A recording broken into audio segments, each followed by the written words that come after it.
Okay, so this is your first problem in the review packet, and with any problem, you're going to first read the question and underline all the information that you're being given so that you can kind of evaluate it. So a balloon has a volume, so I'm going to underline that, of 3.25 liters at 26.3 degrees Celsius. The balloon is cooled. Okay, so there must have been a change here. I'm going to draw a little line. There was a change. It was cooled down to 20.1 degrees Celsius. And I want to know the new volume of the balloon. So let me change and get a color here. Okay, so when I'm writing this information out, this volume here, so a balloon has a volume of that, and I know a change happened of some sort, so this must be volume 1, and the value of that is 3.25 liters. And it's at 26 degrees Celsius. This is in the same sentence, so I can kind of tell that this is at the same time. So this would be called still T1. So this is still 1. And it's 26.3 degrees Celsius. And then I see that the balloon is then cooled. So there's a change here. The balloon is being cooled down to 20.1 degrees Celsius. So we're going to call that T2. This is temperature after a change has happened. 20.1 degrees Celsius. And I want to know the new volume. Well, if it's a new volume, again, a change occurred. This is V2. So I'm going to put a question mark there because that's what I'm trying to find. And so once I have this information, it's time for me to start thinking, what equation am I going to use to solve this? And when I see that there was a T1, a T2, a V1, a V2, there's some sort of change happening here. I'm going to rule out PV equals nRT. That is not the equation we're using here. I need the equation that has all those 1s and 2s in it. That looks like this. P1 V1 over N1 T1 equals P2 V2 over N2 T2.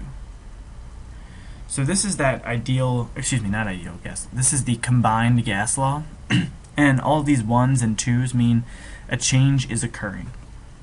And so I can only use the variables that I have here. So I have volume and temperature, that's all I have here. So there's no pressure. I'm going to cross that out. We do have a volume. I have no information about moles, and I have a temperature here. So my equation, if I cross those out, it's actually going to be V1 over T1 equals V2 over T2. So let's start plugging that in here. So V1 is going to be 3.25 liters. Put that in parentheses. Okay, so I'm done with that one. Let's put this over T1. This is T1, although what I'm realizing here is this is in degrees Celsius. In order to change that to Kelvin, because temperature always has to be in Kelvin, I'm going to have to add plus 273, and let me erase that so that this is not...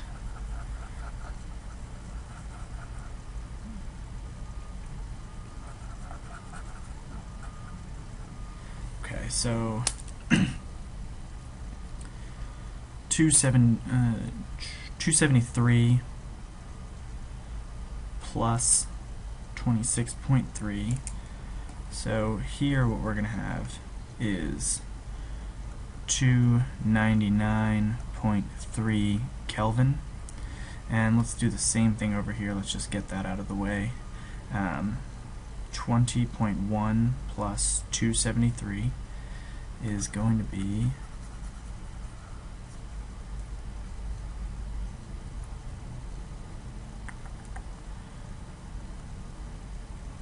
293.1 Kelvin. Okay, so now we can start filling these numbers in again. So our T1 here is 299.3 Kelvin. So I'm done with that one. This is equal to V2 is next up, but as I can see here, I don't have a V2, so I'm actually going to write that variable in just as it is, as a V2, because that's what I'm trying to find. And then the last step is T2, so we'll cross that off. This is T2 right here. So 293.1 Kelvin. Okay, and so now to solve this, you can do this in a lot of ways. I'm going to do cross multiplication because that's what most people in our class are familiar with. So I'm going to multiply these two numbers right now. So 293.1 times 3.25 is equal to 952.58. And there's no real reason why I'm doing 5 digits here. Really, I'm going to leave this in my calculator so that I don't have to round it at all. But just to write it down so you can see it, that's about the number I'm getting. And then when you cross multiply, so this times this, these numbers, is going to be equal to this times this. So we're going to have V2 times, and then this number didn't actually change at all, 299.3 Kelvin. And actually, if I was going to be right here, I should put the units. Over here the units would be liters Kelvin. Okay, so now to get rid of this 299.3 to get V2 by itself, because that's what I want to know the answer for. What is V2? I'm going to divide by 299.3. The reason I do that is that any number divided by itself is 1, so it basically cancels out. And then I do this, divided by 299.3 Kelvin. And the reason why I wanted to show you those units there is that Kelvin cancels out, so my last answer is going to be in liters, which is what volume is measured in, so that kind of makes sense. So now V2 is equal to, so 952.58 divided by 299.3 is equal to, and the answer I'm getting here is 3.1826 liters. Now, that's my unrounded answer. That's about what it looks like in my calculator.